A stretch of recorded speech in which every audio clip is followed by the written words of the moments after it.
warahmatullahi wabarakatuh. Waalaikumsalam warahmatullahi wabarakatuh. Gimana anak-anak kabarnya hari ini? Sehat semuanya? Alhamdulillah Sehat, Pak. Ya, alhamdulillah ya kita masih diberi kesehatan untuk melakukan pembelajaran ini. Sebelum mulai, Bapak ingin absen dulu. Munaji ada hadir? Ada, Pak, siap. Ya. Castro ada? Hadir, Pak. Ya. Pak Wahyudin ada? Hadir. Saipudin? Hadir, Pak. Ya. Sri Maheni? Hadiroh, Pak. Nanang Kosim? Hadir, Pak. Dina Surahman? Hadir, Pak. Dedi Swadi? Hadir, Pak.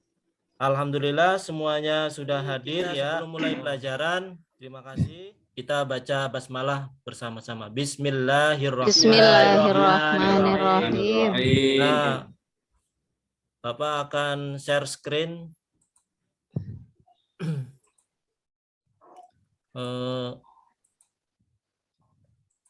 Ini ya.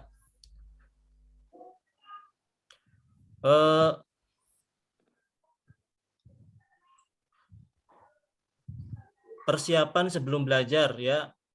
Bapak kan sudah kasih bahan ajar ya di Classroom, Google Classroom kalian, LKPD, ada buku paket, kemudian alat tulisnya sudah disiapkan semuanya.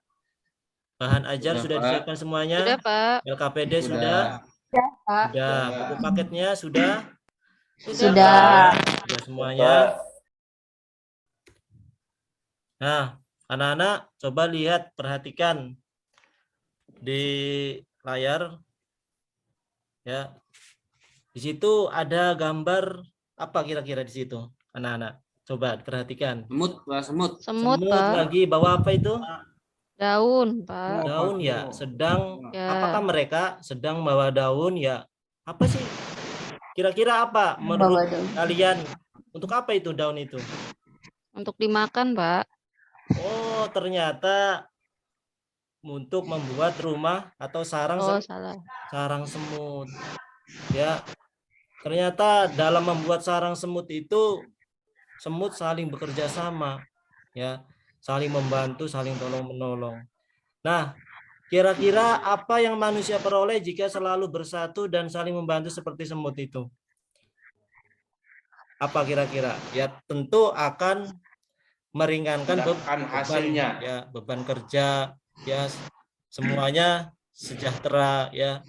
Nah, begitu juga semuanya terwujud. Begitu juga ya nanti dalam pembelajaran kita ini ya akan membahas tentang salah satu manfaat dari bekerja sama ini, yaitu dari tindakan atau ajaran agama Islam yang berupa zakat fitrah dan zakat mal. Nah, dengan kita berzakat, maka itu ada salah satu perwujudan kita saling bersatu, saling membantu terhadap sesama muslim, ya.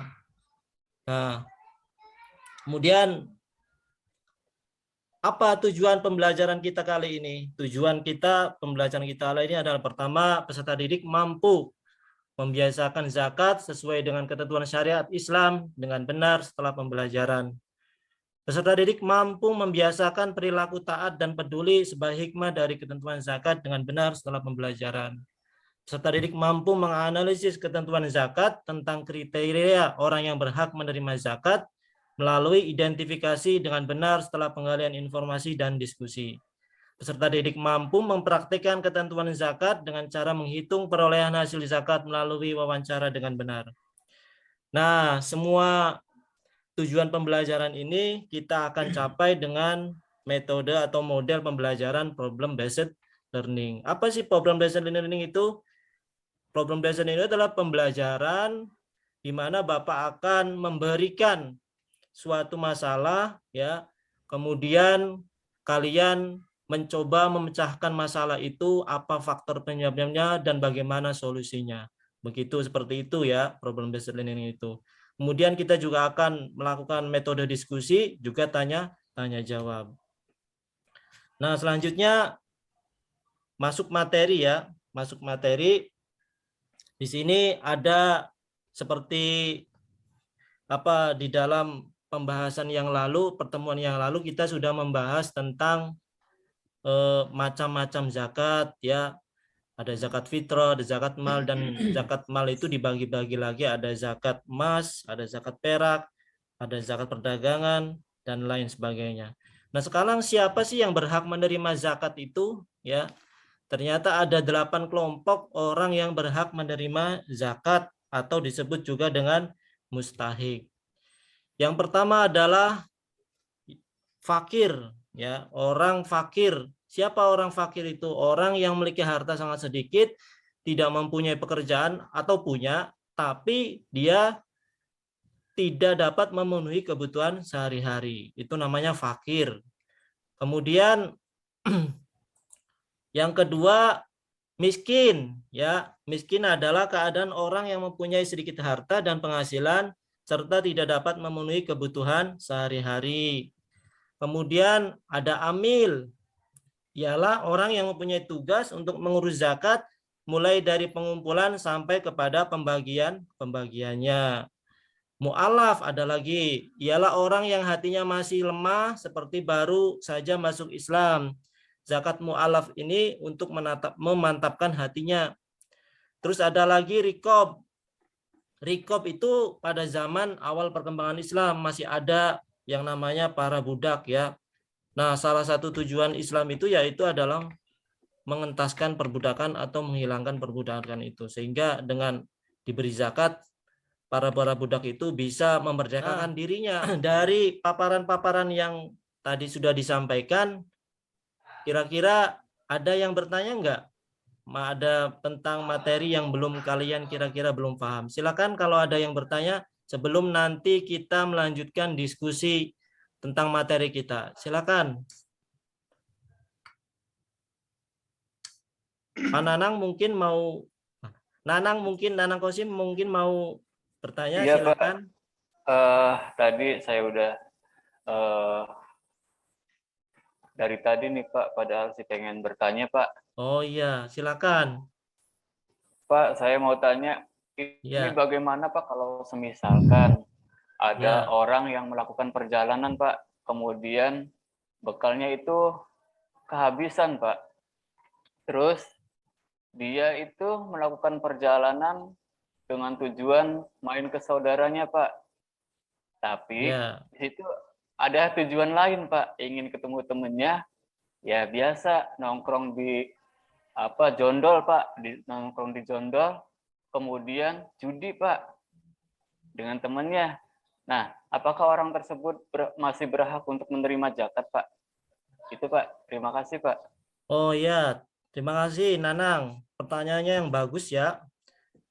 Nanang Kosim ini bertanya tentang sabilillah ya, tentang sabilillah. Ada orang yang melakukan perjalanan, tapi dalam perjalanan itu dia mempunyai tujuan. Ada tujuan yang taat, ada yang tujuan yang baik.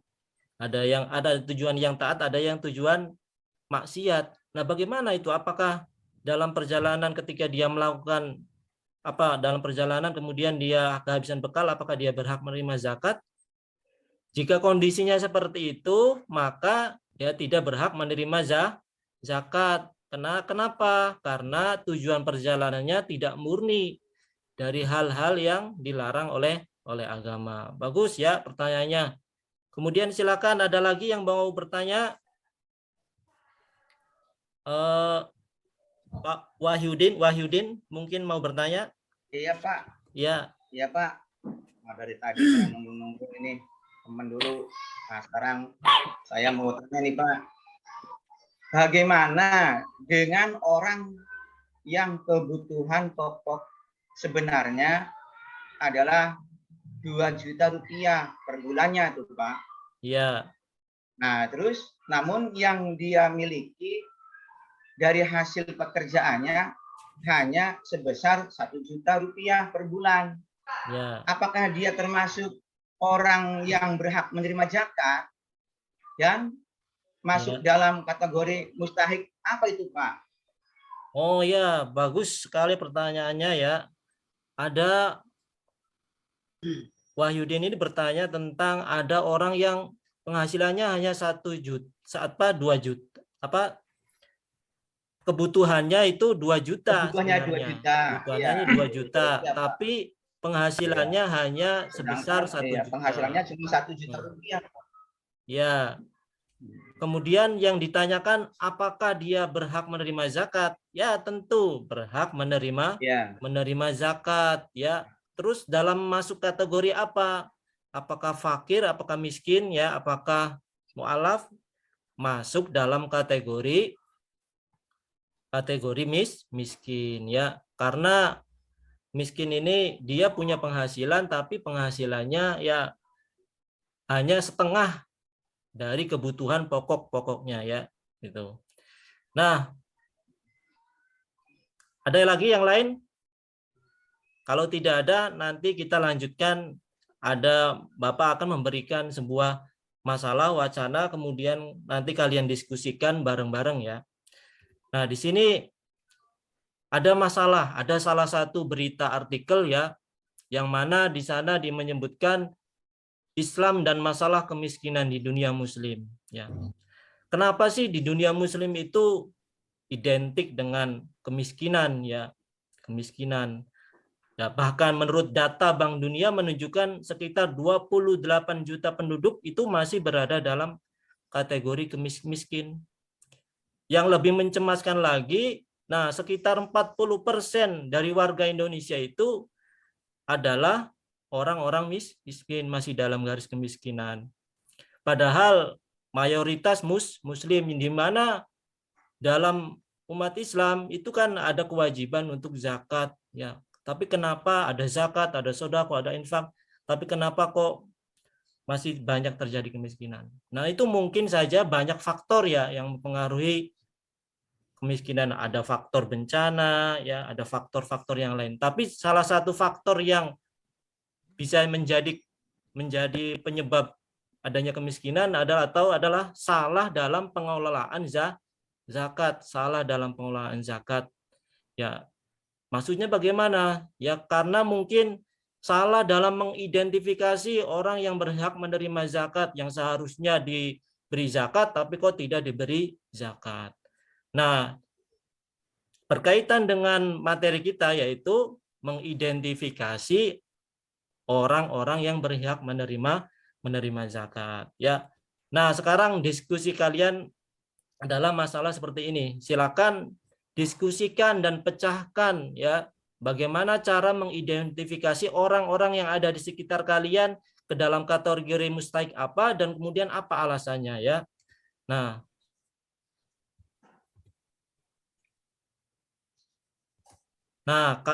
Bapak sudah memberikan format LKPD ya. Nah, ini LKPD-nya kalian sudah cari. Nah, sekarang waktunya untuk diskusi ya. Coba nanti Bapak akan membuat 2 kelompok. Nanti kalian diskusikan bareng-bareng. Tolong mari waktunya untuk mendiskusikan masalah yang Bapak ajukan. Silakan pecahkan ya, diskusikan berdasarkan kelompok yang sudah Bapak buat. Nanti kalian masuk ke dalam breakout room ya, kemudian klik join ya, klik join. Nanti otomatis akan berkumpul dengan kelompoknya masing-masing. Ada kelompok 1 dan kelompok 2. Ya Pak. Ya, apa mungkin Diskusi. Sekarang bagus lanjutkan diskusinya ya. Silakan Ya, kalian. Pak.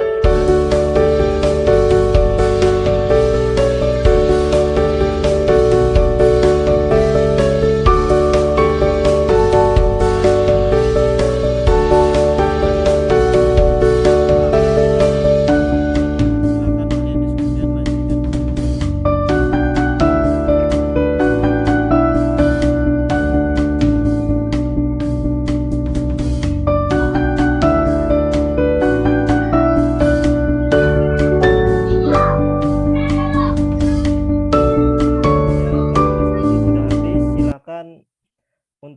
waktunya untuk menyampaikan hasil diskusi kalian, menyajikan hasil diskusi kalian. Yang pertama adalah kelompok 1, untuk ketuanya silakan menyampaikan hasil diskusinya. Kemudian kelompok yang lain mendengarkan dan menyimak hasil diskusi lain untuk kalian kritisi atau kalian tanyakan hasil diskusinya. Silakan kelompok pertama menyampaikan Ya, hasilnya. Pak. Siapa? Ini kelompok 1, Pak. Ya, Kelompok 1 siap mau menyampaikan hasil diskusi kami, Pak, yang berempat. ya. Kelompok 1 beranggotakan saya sendiri, Pak.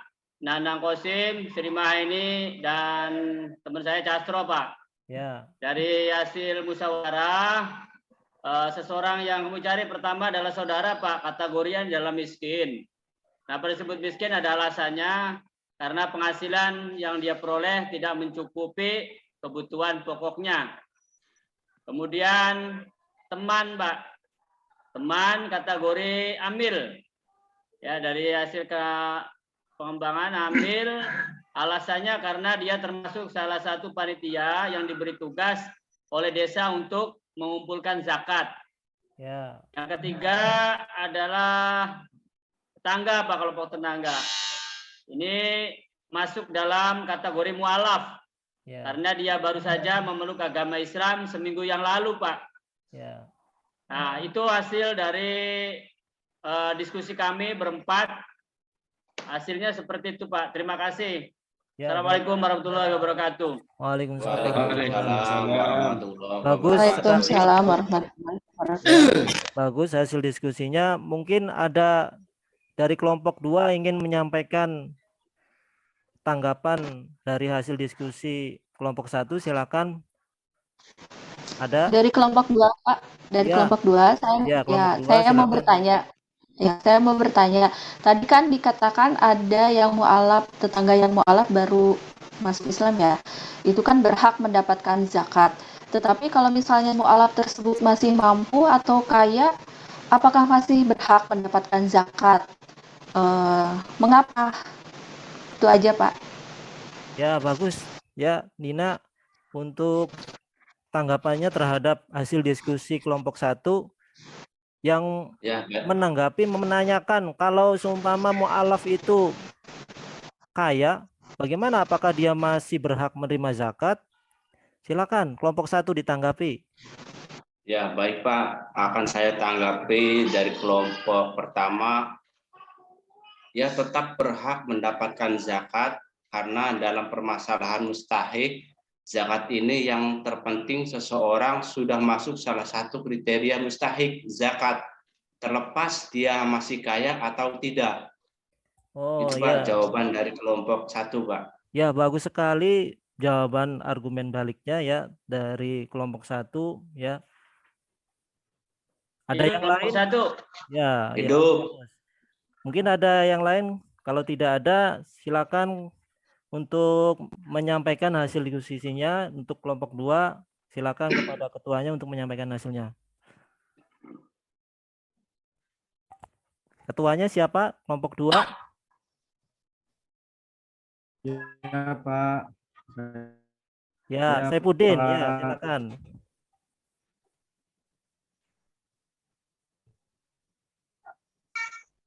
Pak.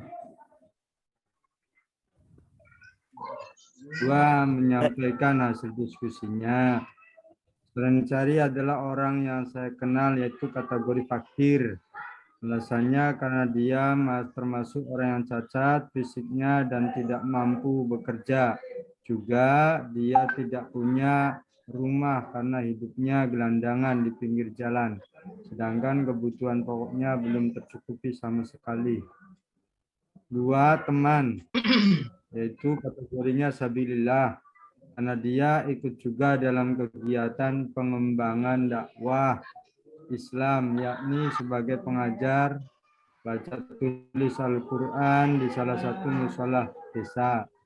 Ketiga, tetangga, kategorinya ghorim, karena dia baru saja tertimpa musibah di mana tempat usahanya kebakaran, sementara dia punya banyak utang yang belum dilunasi. Sudah? Ya, Pak. Terima Hidup. kasih. Kelompok 2 hidup. Ya, terima kasih atas hasil diskusinya, Kelompok penyampaiannya. 1 hidup. Mungkin silakan kelompok Kelompok 2 1. hidup. Ada yang mau menanggapi dari hasil diskusi kelompok 2? Silakan kelompok 1. Iya, Pak. Saya, Pak. Ya, Bu Sri. Ayo Sri, Ya. Mas Sri. Sri, maju Sri, kelompok 1. Iya, siap. Ya, dari perwakilan kelompok 1 ini, Pak, mengomentari dari paparan diskusi yang tadi dibagi 2 kelompok, saya akan mengomentari dari kelompok 2. Boleh ya kelompok 1 ya? Boleh, Kelompok 2 boleh. boleh ya? Boleh. Ya, terima kasih. Silakan. Dari paparan diskusi kelompok 2 kan ada poin tuh tentang gorim ya. Gorim di sini kan orang yang punya hutang tuh. Nah, di sini poin tentang gorimnya yang tempat usahanya terbakar. Bagaimana jika seandainya orang tersebut juga masih punya penghasilan lain yang seandainya masih mencukupi untuk membayar lunaskan hutangnya? Apakah masih berhak menerima zakat? Kalau masih berhak, mengapa? Itu Pak yang saya tanggapi dari kelompok 2. Ya, Terima kasih. ya, bagus sekali atas tanggapannya untuk kelompok 1. Silakan ada yang menjawab dari kelompok kelompok 2 untuk dari pertanyaan kelompok 1 tadi tentang Horim tadi. Saya, Pak. Ya, Pak. Kelompok 2. Swadi. Perwakilan dari kelompok 2, Pak. Ya, silakan. Ya, perwakilan dari kelompok 2 tadi kami berembuk menjawab dari kelompok 1. Jika kasusnya seperti itu, maka orang tersebut bukan termasuk dalam kategori gorim yang benar-benar bangkrut atau pailit. Kenapa? Nah, karena dia masih mampu untuk melunasi hutangnya yang bersumber dari penghasilan lain yang lebih banyak. Karena dia usahanya memang bermacam-macam sih, Pak. Jadi dia masih bisa menutupi hutangnya dari penghasilan lain. Itu, Pak, jawaban dari kelompok 2. Ya, terima kasih. Bagus sekali ya dari argumen baliknya, jawabannya. Nah, dari paparan-paparan tadi semuanya sudah bagus ya. Ya, kita patut diapresiasi bahwa dari semua kelompok tadi sudah mampu untuk menyajikan hasilnya, kemudian juga bisa mempertahankan apa yang menjadi hasil diskusinya. Bagus sekali. Nah, Bapak akan men-share screen lagi, bentar.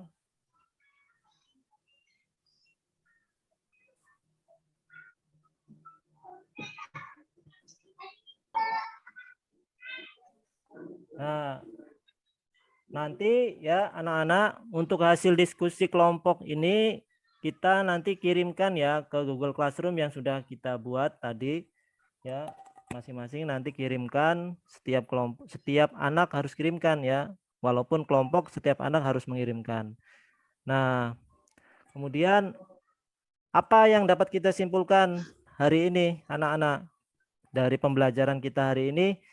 Yang pertama bahwa dengan kita menunaikan zakat, maka kita telah melakukan kewajiban sebagai seorang muslim yang benar. Bahwa sesama muslim harus tolong menolong jika ada orang lain yang membutuhkannya. Bahwa kita harus mengelola zakat dengan benar, salah satunya dengan identifikasi mustahik zakat yang tepat agar tidak salah sasaran. Nah, berkaitan dengan hasil diskusi anak-anak tadi ya, sebenarnya ada seseorang yang bisa masuk kategori 2 zakat, kategori mustahik zakat itu bisa 2 ya, bisa 3, karena bisa jadi orang itu juga fakir, bisa jadi orang itu menjadi amil seumpama ya, atau bisa jadi juga dia sebenarnya baru mu'alaf. Nah, bisa jadi kategori zakat itu bisa masuk dalam 3-tiganya itu, tapi dalam mendapatkan zakat ya hanya satu saja, hanya satu kategori saja, tidak menjadi tiga-tiganya. Nah, kemudian nanti setelah pembelajaran ini kalian akan melakukan evaluasi pembelajaran ya. Evaluasi pembelajarannya melalui Google Form yang sudah Bapak kirim di Google Classroom kalian masing-masing. Nanti kalian kerjakan ya dengan benar, kemudian kirimkan di Google Classroom-nya masing-masing.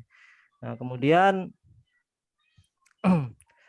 dari pembelajaran kita ini, apa yang sudah kalian peroleh, pahami, kuasai dari pembelajaran kali ini? Kalian nanti tulis ya, apa yang sudah kalian paham. Oh, saya pahamnya bahwa ternyata orang yang berhak menerima zakat itu ternyata ada 8 orang kategorinya. Nah, kalian tulis di situ. Terus kemudian apa yang sudah belum kalian pahami atau kuasai dari pembelajaran kali ini? Ya, kalian tulis. Kalian tulis, seumpama kalian tidak bisa membedakan apa sih bedanya fakir dan miskin? Kok sepertinya sama saja. Nah, kalian tulis di situ ya apa yang belum paham. Kemudian setelah kalian tulis, lalu apa yang kalian akalkan dari hasil renungan pertanyaan nomor 2 tersebut? Apa yang kalian kenapa? Seumpama kalian belum paham. Seumpama Bapak menerangkannya kecepatan ya, atau karena mungkin ada temannya yang mengganggu. Nah, kalian semuanya tulis ya hasil refleksinya, kemudian kalian kirimkan ke Bapak sebagai bahan pertimbangan atau bahan perbaikan bagi pembelajaran kita kali nanti ya. Oke, kemudian materi untuk pertemuan mendatang yaitu adalah tentang dasarnya persatuan dalam ibadah haji ya. Ibadah haji dan umroh. Nah, dan untuk materi-materi yang sudah kita bahas tadi, jangan hanya terpaku pada apa yang ada di buku paket atau bahan ajar yang sudah kalian bagikan, tapi juga kalian harus gali informasi-informasi yang lain, dalami lebih lanjut ya, jangan hanya terpaku apa yang sudah Bapak sampaikan, karena ilmu itu bukan hanya bersumber dari guru, tapi juga dari kenyataan yang lain atau dari sumber-sumber yang lain ya. Nah, kemudian ya, oleh karena itu kalian harus tetap semangat dan belajar ya. Kemudian mungkin sudah cukup dulu ya dari paparan Bapak tadi. Mari kita tutup pembelajaran ini dengan membaca doa setelah belajar. Mari kita baca bersama-sama doa ini ya, biar apa yang kita pelajari ini bisa tertanam di dalam otak memori jangka panjang kita sehingga tidak cepat lupa ya. Ayo baca bareng-bareng ya. Allahumma rzuqna fahman nabiyyin wa hifdzal mursalin wa ilhamal malaikatil muqarrabin bi rahmatika ya arhamar rahimin. Allahumma aghnini bil ilmi wa zayyinni bil hilmi wa akrimni bit taqwa wa jammilni bil afiyah ya rahmatika ya arhamar rahimin. Ya, amin. Amin. Ya. Terima kasih. Tetap semangat untuk belajar. Kurang lebihnya mohon maaf apabila Bapak ada kesalahan kata-kata yang menyinggung perasaan kalian. Wabillahi taufik wal hidayah. Assalamualaikum warahmatullahi wabarakatuh. Waalaikumsalam warahmatullahi wabarakatuh. Astro